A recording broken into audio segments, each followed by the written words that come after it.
I had a really like fascinating chat with Adam Ondra about training a while ago, and he told me the amount of training that he was doing when he started working with Patchy, and I was like, my goodness, like, you know, that's an insane amount of training. Like, you know, I know that obviously someone like Adam is genetically very gifted, and he can take a lot of training, but nonetheless, I was pretty shocked. And he said, yeah, but I'm always working to the 2/3 and a third rule, which was like 2/3 climbing training and a third antagonist training. So in other words, the more climbing training he did, wow, more time he spent doing antagonist training to balance the books. And, you know, he wasn't injured at all, but he was really, really ramping up the antagonist work. So look, there's a lot of different people listening to this. Someone who climbs twice a week doesn't have to do a load of antagonist training, but someone who climbs 5 times a week does.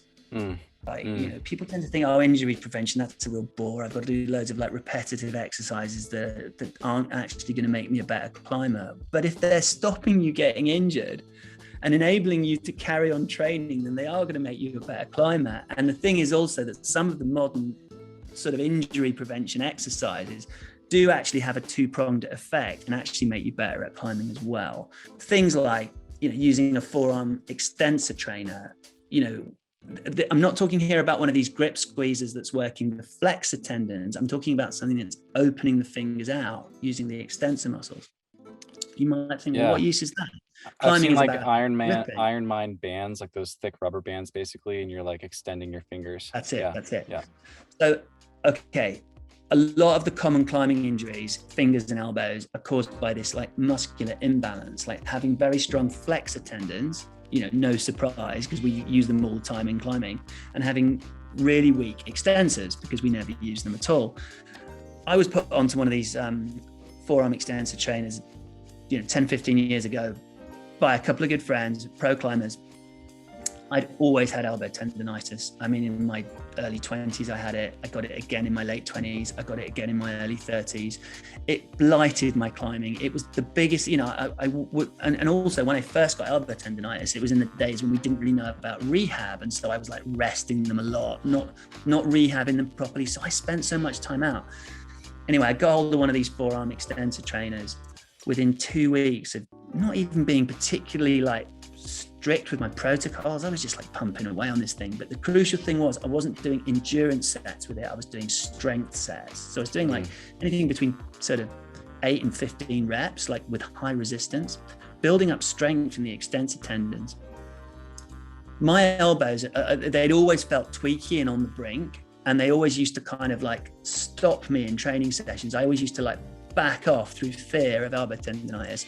Here I was at the age of 40 and my elbows felt better than they'd ever felt within 2 weeks. Wow. And they have done ever since. And I don't even use these devices all the time. I probably should, but like I kind of go through phases of being more keen with them and then phases of forgetting to use them. But the net effect is that I can take a pinch and lock it down to my waist, which is something that I was never able to do in my 20s because of elbow pain. So there's one thing.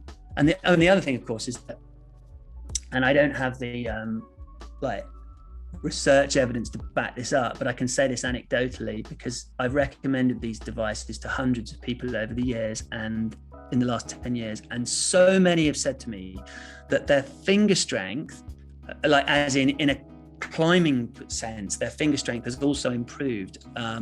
You know, their ability to dead hang or, you know, use a half crimp with greater weight seem to coincide with them starting to use these extensor trainers. And why would that be? I can only conclude is because when the body won't actually allow like grotesque strength imbalances to develop. So in other words, if you never train your extensors, eventually what happens is your flexors just stop improving and stop responding. But if you start training your extensors, you're working on the ratio and then your flexors start improving. So it almost like can have the effect for, especially for old timers like me, who've been training finger strength, their flexors all their life. You start training your extensors and then suddenly your flexors start coming on. And this happened to me, and this has happened to so many people who I've coached. One, you know, these little rubber gadgets, you're going to spend $30 on them. It's like totally game changing. Always going to be someone's going to pop up and go, I used them, they were rubbish, and Gresham doesn't know what he's talking about. Right. You know, that's the world of coaching. if you don't want to use this thing, that's fine, fill your boots. But for me, these things are massive, and I could bury you in emails, people getting back to me saying the same thing. That's a powerful sell. I mean, that's enough to get me to commit to using them more regularly and see what happens, at least. But I mean, another classic example is like, oh my word, I mean, suspension, rings, TRX, call them what you want, like, which just didn't exist in my era, and in a way, I'm like pretty proud that I got up to climbing like sort of 8B plus without any of this type of stuff, which makes such a massive difference. Because again, rings, suspension straps, if you do like, because we always knew that we were supposed to do push-ups, to work on, again, the antagonist, the chest, the tricep, but press-ups are just so boring, aren't they? Who wants to do them, and, as a result of not doing them, again, you've got like these climbers you can develop quite a freakish physique as a result of only just working on the kinetic chain that's involved in pulling rather than the kinetic chain that's involved in pushing. You start working on a bit of push-up strength, it can really balance you out. You feel more robust. But if you do that stuff on the rings, you're also giving your core a massive hit. You're just working all the sort of stabilizing muscles, the synergists that fire up and just help to keep your body like really taut and like really help you to maintain stable posture. You build like really strong shoulders and you just get on steep stuff and you just feel more in control of your body. So it's having an antagonist effect, but it's also feeding into your climbing directly. And I always felt up to the point when I discovered the rings that I was just basically like a climber who was just winging it. And I was not an athlete. I was not robust. My physique was not resilient. It was just waiting for the next thing to go twang. And that's what used to happen. It was like, it was just when you're getting up to your level, just when you're thinking, all right, let's push on, something would knock you back. And it was like a 3 or 4 or 5 year cycle, but it would be something. It would be a finger tendon. It would be a shoulder. It would be an elbow. And this was like my climbing between the age of sort of 18 and 35. And then, I started using a forearm extensor trainer. I started using the rings and I started eating properly. And I've never been injured since. Wow. I haven't been injured since I was 35. Wow. Apart from like stupid stuff like helping my mother-in-law dig in the garden, or like throwing my kids around or something stupid that's got nothing to do with climbing. But I've not had a climbing injury since I was 35. Wow. Just go with that 2/3 and 1/3 type rule or 3/4 and 1/4. But if you're just like, if you push your climbing pretty hard, you should try and use these things like 3 times a week, for 15-20 minutes. Yeah, it's probably worth reiterating too that you focus on strength with them rather, because it's so common to just grab a light one and like do it for a minute until your forearms are burning.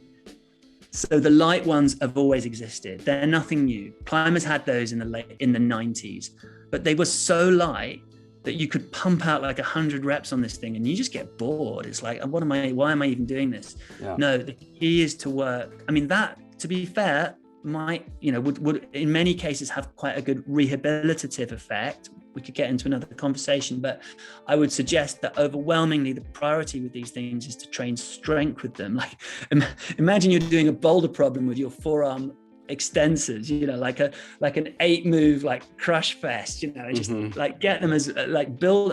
If you're not used to them, if you've never used them before, start off more gently and do like easy sets of like 20 reps or so. But once you've built a bit of a base, then you want to start doing sets of 8 repetitions. And usually like there's different protocols, but usually you like hold them out for like 3 or 4 seconds and then release them, hold them out for 3 or 4 seconds and then release them.